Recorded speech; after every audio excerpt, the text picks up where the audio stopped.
അച്ചിങ്ങാപ്പയർ പല രീതിയിലുണ്ടാക്കാം. നമുക്കെല്ലാവർക്കും പൊതുവേ ഇഷ്ടമല്ലേ?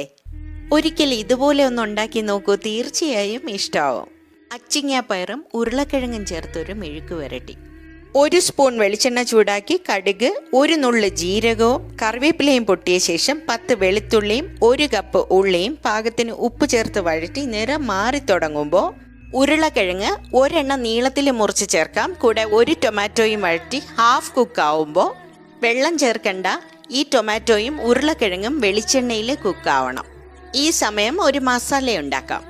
1 സ്പൂൺ മല്ലി, 1/4 സ്പൂൺ കുരുമുളക്, 1 സ്പൂൺ പെരിഞ്ജീരകം അല്ലെങ്കിൽ ഫെനൽ, 4 ഉണക്കമുളക് ചേർത്ത് തരിതരിപ്പായി പൊടിച്ച് ഇതിൻ്റെ കൂടെ ചേർക്കാം. ഇനി നീളത്തിൽ മുറിച്ച അച്ചിങ്ങാപ്പയർ ചേർക്കാം. നല്ലൊരു മിക്സിങ്, എന്നിട്ട് ലോ ഫ്ലെയിമിൽ അടച്ചു വെച്ച് കുക്ക് ചെയ്യാം. നല്ല രുചിയോടെ കഴിക്കാവുന്ന ഒരു മെഴുക്ക് വരട്ടിയാണ് ഇത്.